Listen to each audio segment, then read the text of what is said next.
Je vais vous parler des grandes dates de l'histoire de l'école à connaître, surtout pour le CRPE. En 1792, Condorcet présente à l'Assemblée législative un rapport et un projet de décret sur l'organisation générale de l'instruction publique. Il veut donner à tous l'instruction indispensable. Il rend l'instruction publique et gratuite. Cette instruction doit être la même pour les filles et les garçons. Durant cette même année, Michel Lepelletier rédigea un plan d'éducation publique et nationale. Lepelletier prévoyait l'établissement de 4 degrés d'enseignement: les écoles primaires, les écoles secondaires, les instituts et les lycées. La particularité de ce plan est la création du premier degré d'enseignement. De cette façon, tous les enfants, même les plus pauvres, reçoivent une éducation. Ainsi, la République prendrait à sa charge tous les enfants de 5 à 11 ans pour les filles et de 5 à 12 ans pour les garçons. L'éducation serait basée sur le travail manuel et la discipline afin de préparer les enfants à leur future vie sociale. Le Pelletier va franchir l'école de l'emprise de l'Église. Seul l'État républicain peut éduquer. Cette éducation est exclusivement laïque. Les enfants pourraient recevoir un enseignement religieux conforme aux croyances de leur famille à l'extérieur. En 1833, François Guizot était le ministre de l'Instruction publique. Cette loi va aller vers l'alphabétisation de masse. Elle traite de l'organisation de l'enseignement primaire et de son contrôle. Elle distingue l'instruction primaire élémentaire qui comprend nécessairement l'instruction morale et religieuse, la lecture, l'écriture, les éléments de la langue française et du calcul, le système légal des poids et mesures, et aussi l'instruction primaire supérieure qui elle comprend des éléments de mathématiques, de sciences de la nature, d'histoire et de géographie. Guizot demande à ce qu'une école de garçons soit créée dans chaque commune de plus de 500 habitants. L'enseignement primaire élémentaire est gratuit pour tous les enfants des familles pauvres, un enfant sur 3 environ.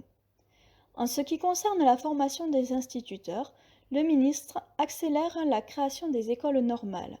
D'après l'article 11 de la loi, tout département sera tenu d'entretenir une école normale primaire, soit par lui-même, soit en se réunissant à un ou plusieurs départements voisins. La formation ne concerne que les garçons. Les écoles normales de femmes seront créées à partir de 1844. Ce n'est qu'en 1879 que les départements seront dans l'obligation d'ouvrir des écoles normales de femmes. Guizot se rendit compte qu'il était important d'instaurer un corps de fonctionnaires, placé sous l'autorité du ministre. Ainsi, il crée un corps permanent d'inspecteurs des écoles primaires. Jules Ferry est né en 1832 et il est mort en 1893.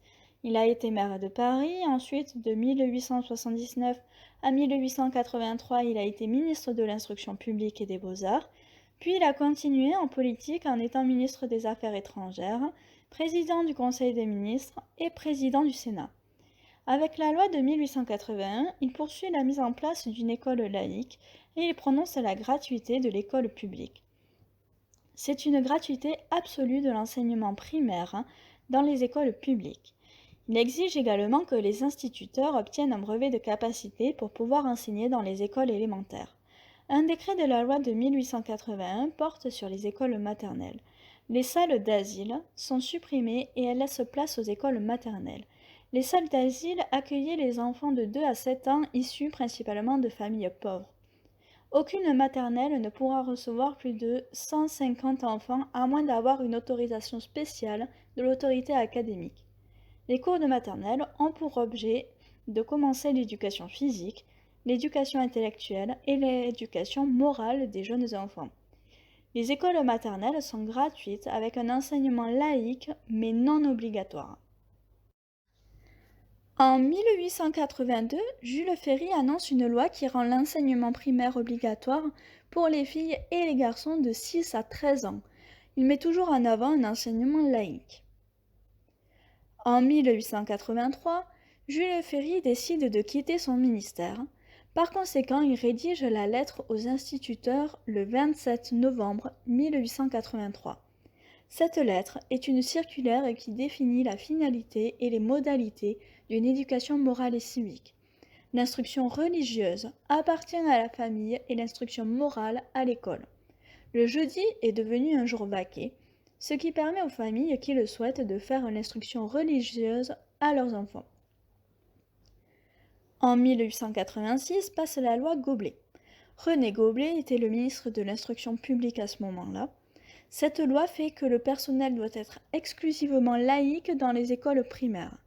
Cette loi renforce l'intervention de l'État dans l'organisation de l'enseignement élémentaire et en fonctionnalisant les instituteurs. La loi de séparation des églises et de l'État voit le jour en 1905.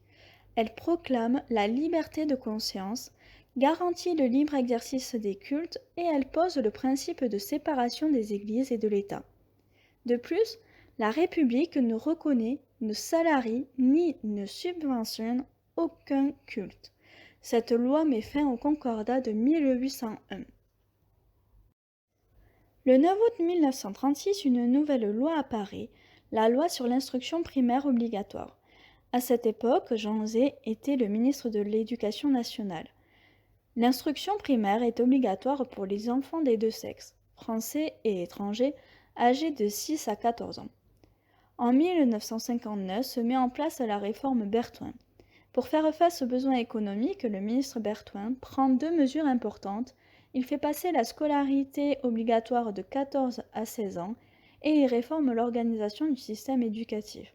Deux types de collèges sont créés, les collèges d'enseignement général et les collèges d'enseignement technique. En 1975, la loi Haby est promulguée. Elle s'applique d'abord à la classe de 6e, puis elle concerne les classes de 5e, 4e et 3e au cours des 3 années suivantes. Tous les élèves entrent en 6e au collège et suivent un enseignement commun jusqu'à la 3e. À la sortie du collège, tous les élèves sont orientés vers les lycées traditionnels ou d'enseignement professionnel. Cette réforme ne prend pas véritablement en compte l'hétérogénéité des élèves en 6e et ne met en place aucun moyen susceptible d'y remédier. En 1981, Savary, ministre de l'Éducation nationale, publie une circulaire dans laquelle il annonce que plus de 11 000 postes sont créés dans l'éducation nationale dans le but de mener une lutte contre l'inégalité sociale.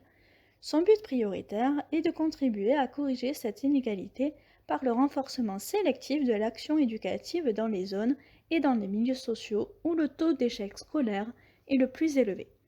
Des délimitations rigoureuses de zones géographiques, rurales ou urbaines sont effectuées où des actions éducatives spécifiques se révèlent urgentes et nécessaires. Cette circulaire met donc en place les ZEP, zones d'éducation prioritaire. La loi d'orientation sur l'éducation du 10 juillet 1989, dite loi Jospin, est une loi qui modifie le fonctionnement du système éducatif. Selon l'article 1er, l'éducation est la première priorité nationale. Elle contribue à l'égalité des chances. L'intégration scolaire des jeunes handicapés est favorisée. Tous les enfants âgés de 3 ans doivent être accueillis dans une école maternelle si la famille en fait la demande. La scolarité est organisée en cycles, 3 cycles pour le primaire, 3 pour le collège et des cycles plus ou moins nombreux au lycée selon les filières. L'année scolaire est réaménagée. L'année scolaire comporte donc 36 semaines réparties en 5 périodes de travail de durée comparable, séparées par 4 périodes de vacances des classes. En ce qui concerne la formation des enseignants, les instituts universitaires de formation des maîtres, les IUFM, sont créés à partir du 1er septembre 1990 dans chaque académie. Ces établissements publics doivent assurer une formation et une culture professionnelle commune à tous les enseignants du primaire et du secondaire. La création des IUFM a été la conséquence directe de la création du statut de professeur des écoles. PISA est un programme international pour le suivi des acquis des élèves. C'est une enquête pilotée par l'OCDE, Organisation de coopération et de développement économique. En 2003, 41 pays participent à ce programme. Les objectifs de l'enquête sont de mesurer et comparer les compétences des élèves de 15 ans dans chacun des 3 domaines suivants: culture mathématique, compréhension de l'écrit et culture scientifique. L'intérêt pour la France de participer à ce programme, c'est d'avoir un éclairage sur notre système éducatif. Les résultats de cette enquête est un choc pour la France car elle pensait avoir le meilleur système au monde. Même si la France est au-dessus de la moyenne des pays, elle reste loin derrière d'autres pays. En 2005, François Fillon prononce la loi d'orientation et de programme pour l'avenir de l'école. Cette loi veut faire élever le niveau des jeunes, faire réussir tous les élèves, redresser la situation de l'enseignement des langues, mieux garantir l'égalité des chances, favoriser l'insertion professionnelle des jeunes et l'emploi. La loi Fillon a institué un socle commun de connaissances et de compétences que tous les élèves doivent, en théorie, maîtriser avant de quitter le système éducatif. En 2013, une nouvelle loi voit le jour, la loi d'orientation et de programmation pour la refondation de l'école de la République. Les mesures prévues par la loi sont la création des SPE, Écoles supérieures du professorat et de l'éducation, chargées d'assurer la formation initiale de tous les enseignants et du personnel d'éducation, la mise en place des dispositifs plus de maîtres que de classes et la scolarisation des moins de 3 ans dans des zones difficiles, l'enseignement d'une langue vivante devient obligatoire dès le CP, les cycles sont modifiés, il y a la mise en place de projets éducatifs territoriaux, PEDT, il y a également la refonte du socle commun de connaissances, de compétences et de culture. L'éducation nationale met l'accent sur la culture.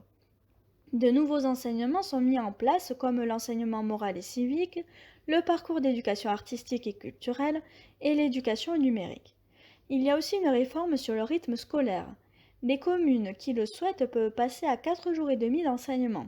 Par conséquent, les communes choisissent si le mercredi matin il y a école ou non.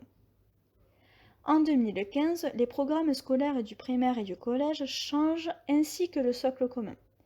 L'année 2015 a été marquée par les attentats du 7 et 9 janvier à Paris. L'État et l'Éducation nationale se sont mobilisés pour montrer l'importance des valeurs de la République. En 2017, Jean-Michel Blanquer arrive au gouvernement en tant que ministre de l'Éducation nationale, de la jeunesse et des sports. Pour sa première rentrée en tant que ministre, il veut mettre en place des mesures pour bâtir l'école de la confiance dans un esprit de liberté et d'autonomie. Il effectue 12 changements. Je vais énoncer les changements concernant l'école primaire.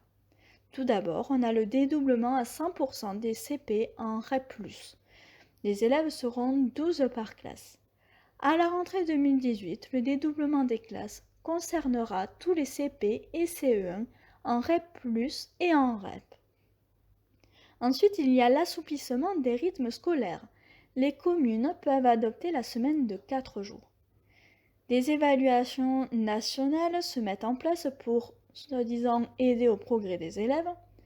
Ces évaluations sont des évaluations des compétences des élèves et elles se font en septembre.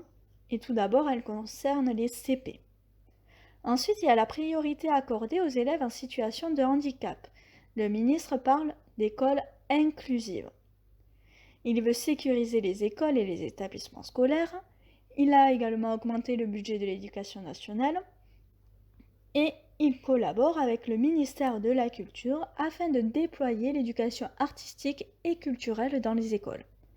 En 2018, les programmes de 2015 seront réajustés. La loi pour une école de la confiance a été promulguée le 26 juillet 2019. Cette loi abaisse l'âge de l'instruction obligatoire de 6 à 3 ans dès la rentrée 2019. Ainsi, l'instruction est obligatoire de 3 à 16 ans et la formation est obligatoire jusqu'à 18 ans. Les SPE, Écoles supérieures du professorat et de l'éducation, deviennent les instituts nationaux supérieurs du professorat et de l'éducation. L'affichage de la devise de la République est obligatoire dans les salles de classe, tout comme l'emblème national de la République française, le drapeau tricolore, le drapeau européen et les paroles de l'hymne national. Voici une carte mentale qui reprend toutes les dates dont j'ai parlé précédemment, sauf de la loi 2019.